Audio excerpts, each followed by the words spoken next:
오늘 함께 나눌 말씀 사도행전 23장 1절에서 20절 말씀입니다. 사도행전 23장 11절에서 20절 말씀입니다.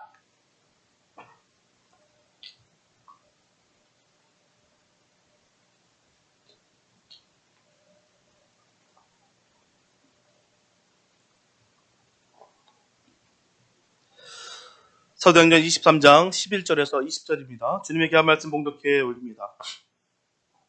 그날 밤에 주께서 바울 곁에 서서 이르시되 담대하라. 내가 예루살렘에서 나의 일을 증거한 것 같이 로마에서도 증거하여야 하리라 하시니라.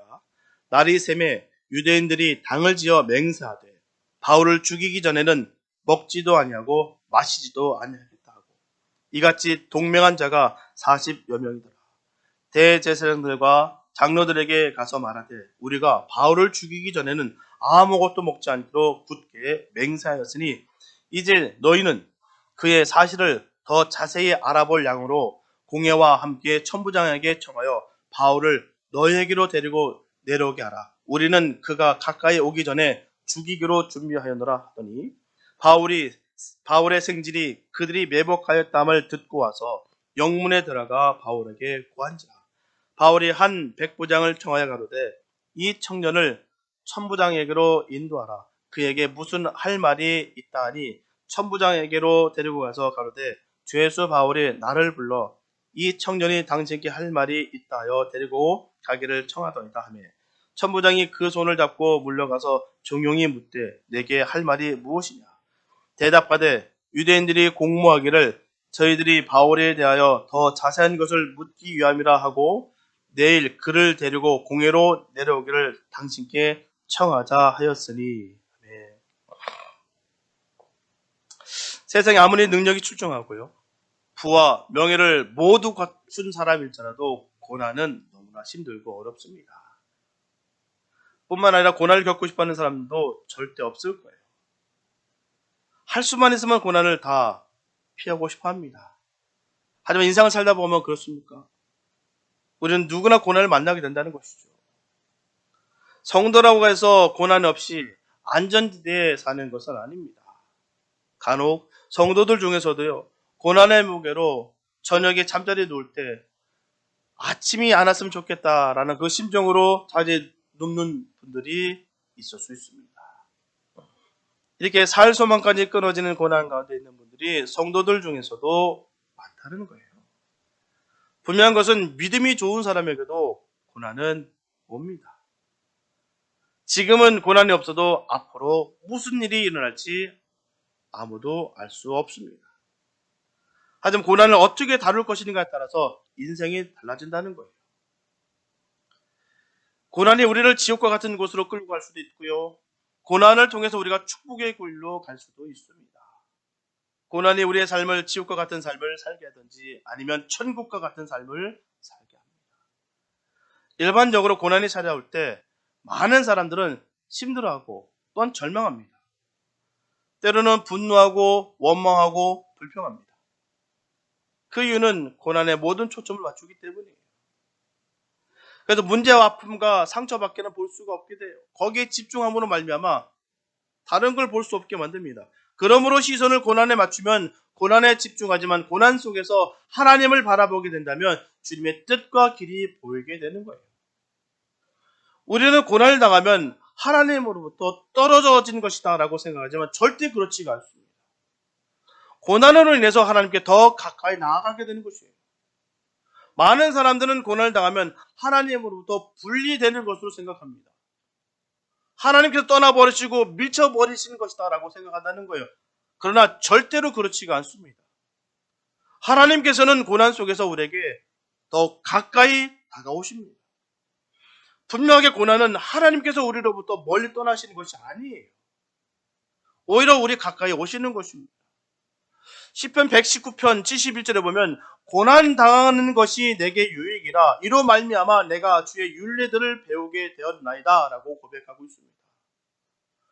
이렇게 고난을 통해서 하나님의 말씀을 배우게 되었다라고 고백했다는 것이죠. 이처럼 말씀을 말씀으로 배우고 익히면 그 후에는 우리의 삶 속에서 모든 것에 답을 찾을 수가 있습니다. 그런데 말씀을 제대로 배우는 것이 쉽지가 않다는 거예요. 우리가 말씀을 들을 때는 말씀을 다 이해하는 것 같아요. 다 아는 것 같습니다. 다 깨닫는 것 같아요. 들은 건 많아요. 들은 풍어는 많습니다. 이 말씀도 들어봤고 저 말씀도 다 들어봤어요. 그래서 다 그 말씀을 다 이해하고 다 깨닫다라고 여깁니다. 근데 문제는 그렇지가 않다는 거예요. 고난이 오게 되면 아무것도 생각나지 않는다는 것입니다. 멍해지는 거예요. 들었던 말씀들은 그렇게 많았는데 내 말씀을 꽉 붙잡았다고 여겼었는데 그 말씀들이 온데간데 없어지고 그냥 스스로 고립되고 고통 중에 구할 때가 얼마나 많은지 모릅니다. 생각나지가 않아요. 그 귀한 말씀들, 내 은혜 받았던 그 말씀들이 생각나지가 않는다는 거예요. 그런데 고난을 통과하면서 그 채택한 말씀은 우리 영혼에 제대로 딱 박힙니다. 그게 진짜예요. 그게 제대로 배운 말씀입니다. 그 외의 것은 알 듯 모를 듯해요. 왜요? 삶에 체득되지 않았기 때문입니다. 체화되지 않았기 때문에요. 분명히 세상 사람들에게 고난은 고난일 뿐입니다. 그러나 하나님의 신실한 백성들은 하나님의 시선으로 고난을 볼 때 고난의 축복이 된다는 사실을 믿게 된다는 거예요. 주님의 말씀이 온전히 녹아져 되시길 축복합니다. 그 말씀이 온전히 나에게 임해야 되는 거예요. 내 말로 그 말씀이 나를 때려내는 것입니다. 그냥 글로다가 말로다가 그 말씀으로 그냥 말씀 그 자체로 흘러보내는 것이 아니라 하나님의 말씀으로 나에게 임하게 돼야 되는 거예요. 그렇게 팍 바뀌었을 때 그 말씀이 생명의 말씀이 되는 것입니다. 그 말씀 임하게 되시길 축복합니다.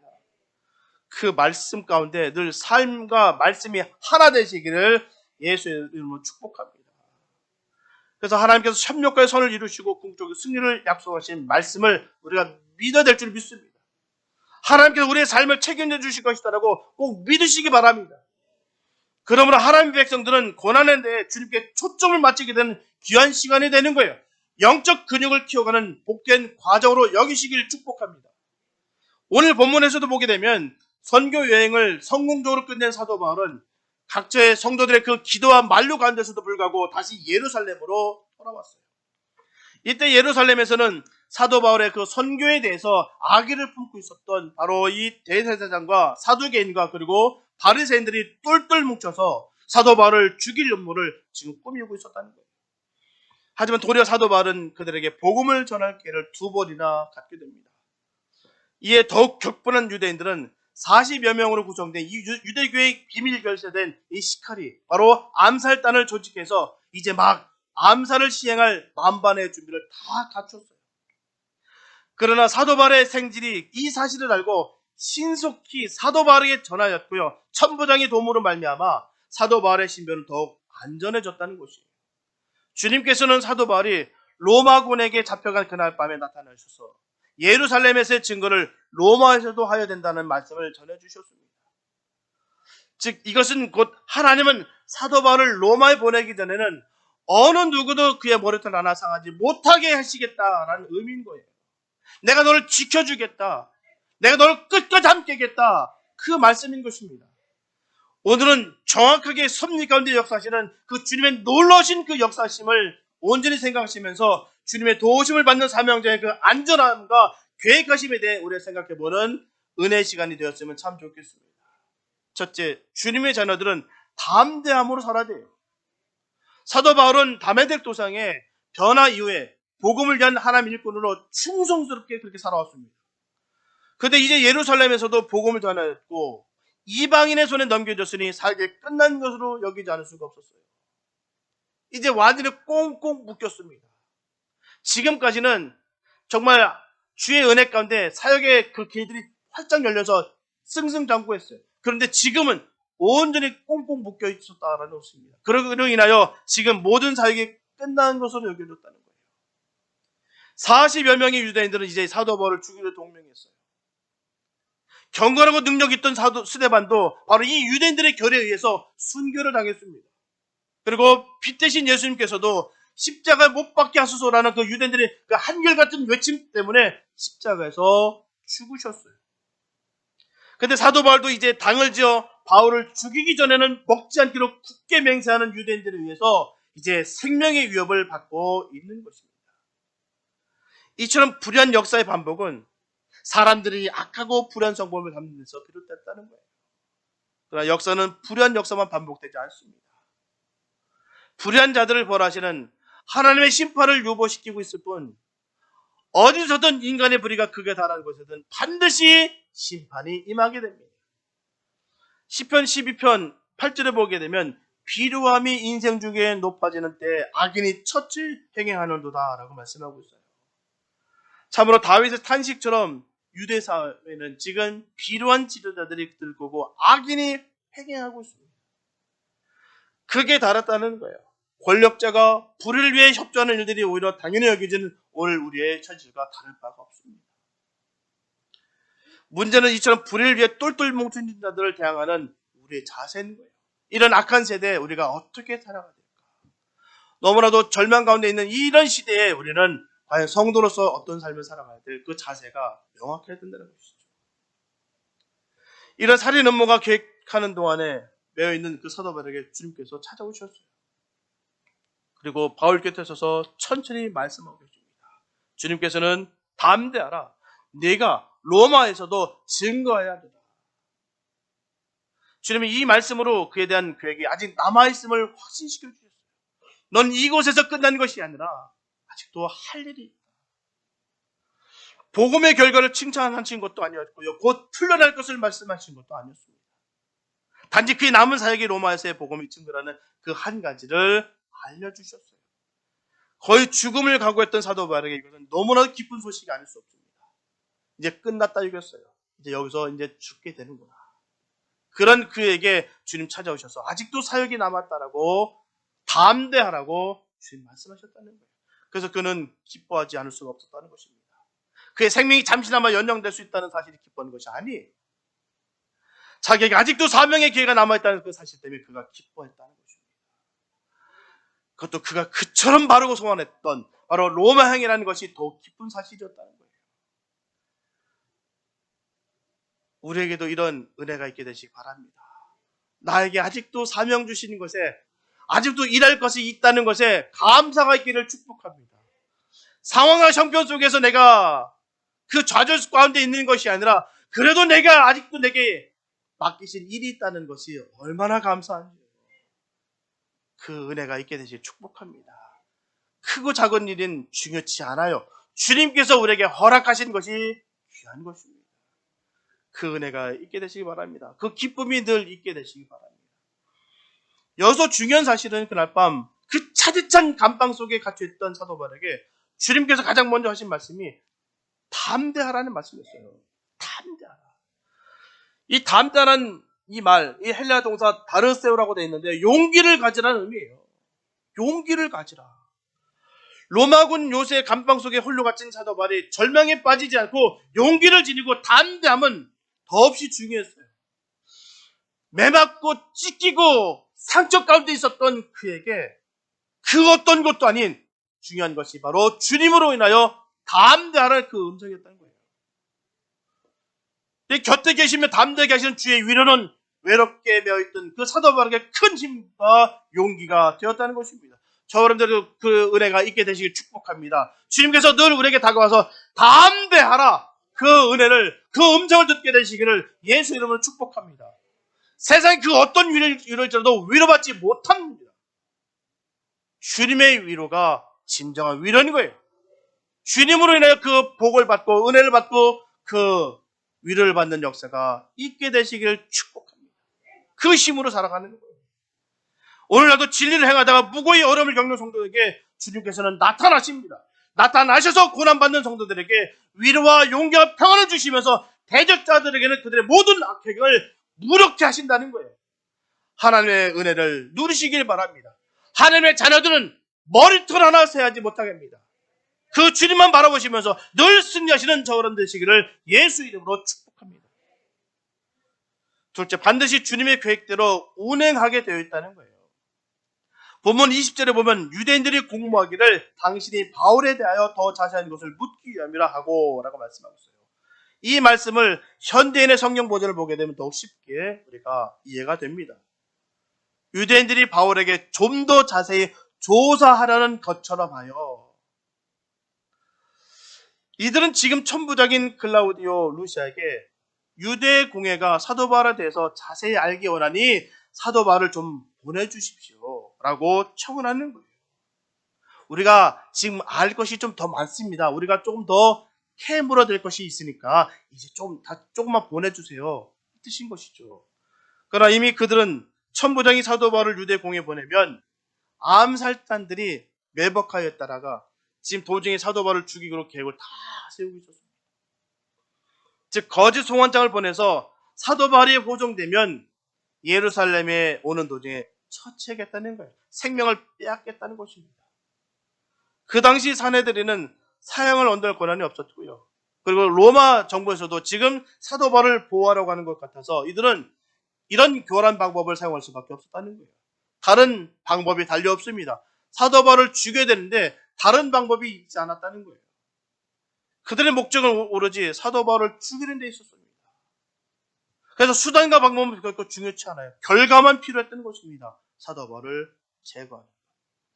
얼마나 사도 바울을 죽이고 싶은 심정인지 너무나 잘 알려주는 사례인 것입니다.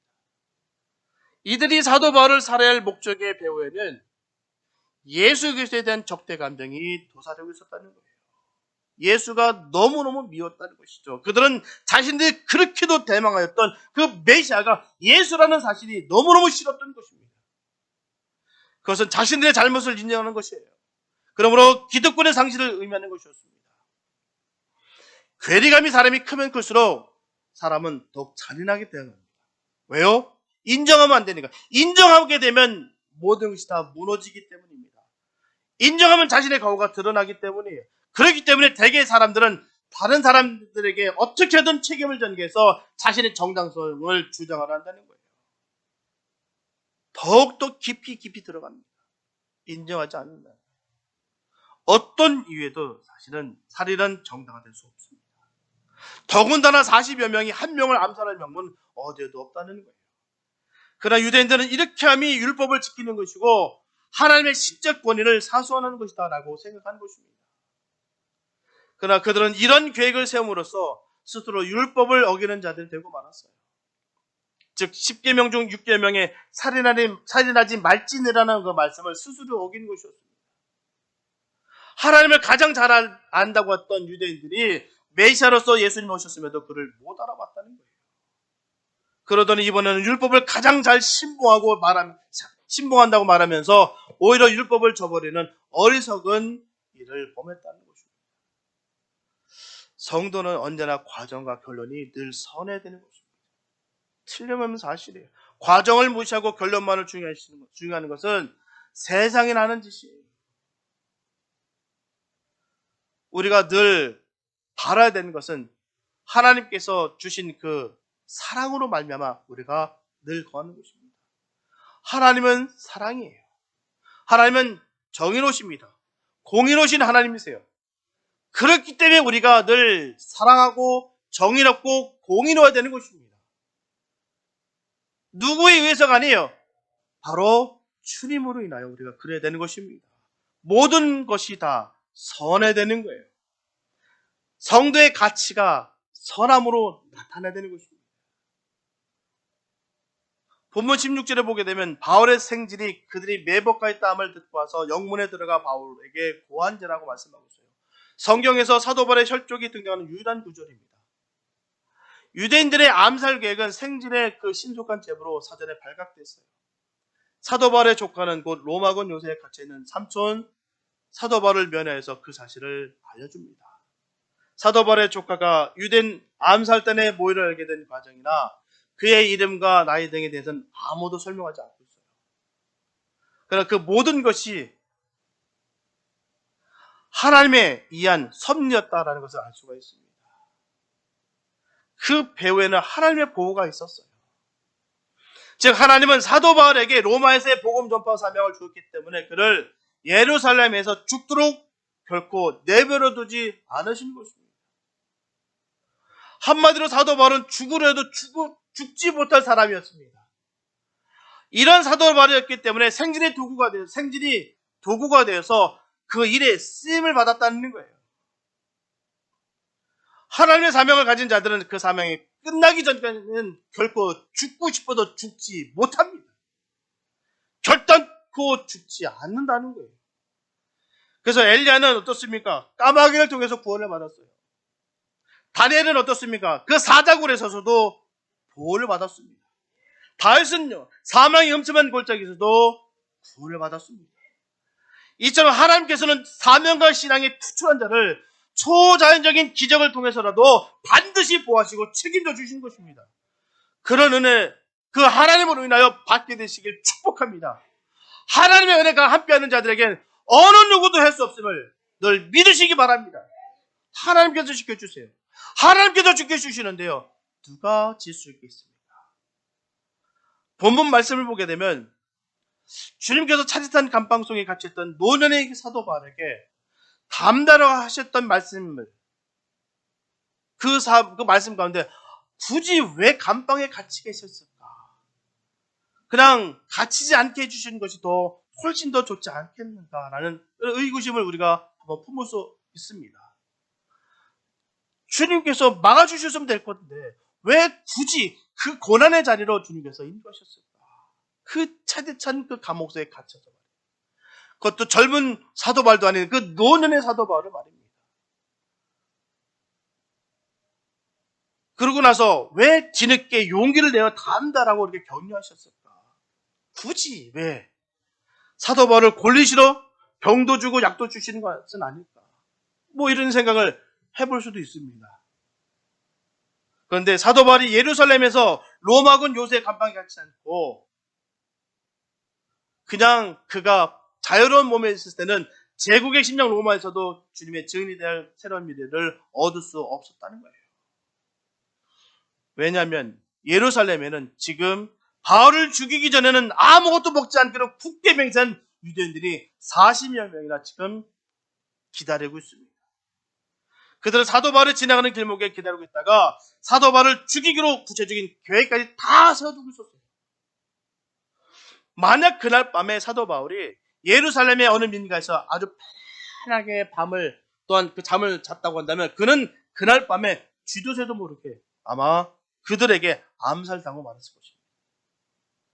그날 밤 사도 바울에게 예루살렘에서 가장 안전한 장소는 그 차디찬 그 감옥, 무장한 로마군을 지켜주고 있는 이 로마군 요새의 그 감방이었다는 것입니다. 바로 이것이 그날 밤 그 차디찬 감옥 속에서 사도 바울이 용기를 지니고 담대할 이유였다는 거예요. 예루살렘에서 로마군 요새 그 감방만이 로마에서도 주님을 증언할 사도 바울의 새로운 미래를 보장해 줄 수 있는 바로 유일한 징검다리였다는 거예요. 우리들의 눈에는 그게 보이지 않습니다. 왜 굳이 감옥 속에 갇혀서 그렇게 고생시키고 그렇게 나락으로 떨어뜨리셔서 힘들게 하셨을까? 그러나 주님은 아주 세밀하게 명확하게 그 섭리 가운데 그렇게 세우셨다는 거예요. 그게 가장 안전한 것이었고 가장 그 역사가 복되기 때문에 선하기 때문에 하셨다는 것입니다. 우리 눈에는 이게 보이지가 않아요. 그래서 우리는 예수님을 믿는다고 하면서도 불구하고 우리 신앙에 기쁨보다는 훨씬 더 많은 두려움과 슬픔을 느낀다는 것입니다. 그래야 세상 방법으로 즐거움을 느끼려는 그 육적인 욕망으로부터 자유롭지가 못해요. 자꾸 눈에 보이는 것, 자꾸 육적인 것, 자꾸 힘없는 방백을 믿으려는 그 마음들이 자꾸 내 마음속에서 튀어나온다는 것입니다. 그런데도 불구하고 한편으로는 하나님의 기쁨을 느끼고 싶어하는 그 소망을 가지고 있다는 거예요. 그것은 내 안에 계시는 성령님께서 하나님의 기쁨으로 부르시는 감동입니다. 그런 감동이 늘 샘솟게 되시길 축복합니다. 주님께서 주시는 그 감동이 있어야 더욱더 주님께로 나아가는 거예요. 이 감동이 없다 보니까 자꾸 세상으로 나가는 거예요. 세상적인 기쁨을 찾으려고 하고 눈에 보이는 육적인 것을 자꾸 우리가 생각하는 것입니다. 주님께서 주시는 이 감동이 늘 있게 되시길 축복합니다. 금요일 우리 설교 말씀 나눴다시피 그 말씀이 흥분이 돼야 되는데 흥분되지 않다 보니까 딱딱하게 굳어져 버리니까 주님께서 주시는 이 감동도 없고 은혜도 없고 충만함도 없다 보니 자꾸 세상의 것에 급급해서 세상의 것에 자꾸 우리가 매달려 있을 때가 얼마나 많은지 모릅니다. 너무나도 부끄러운 모습이고 너무나도 안타까운 모습인 거예요. 주님의 말씀으로 내가 감동을 받고 흥분되어서 주님께서 주신 그 은혜로 말미암아 회복되고 승리해야 되는데 자꾸 눈에 보이는 것에 자꾸 절망한다는 거예요. 주님 안에서 담대면 언제라도 감사와 기쁨이 나오게 됩니다. 늘 주님 안에 거하시고 담대하시길 축복합니다. 눈에 보이는 찰나 있는 그 순간의 것에 내가 미혹되고 현혹되지 마시고 주님을 바라보시면서 주님의 역사를 생각하시면서 주님께서 주시는 그 복을 받게 되시길 축복합니다. 주님께서 주셔야 되는 거예요. 주님께 늘 간구하시기 바랍니다. 주님이 역사하시면 됩니다.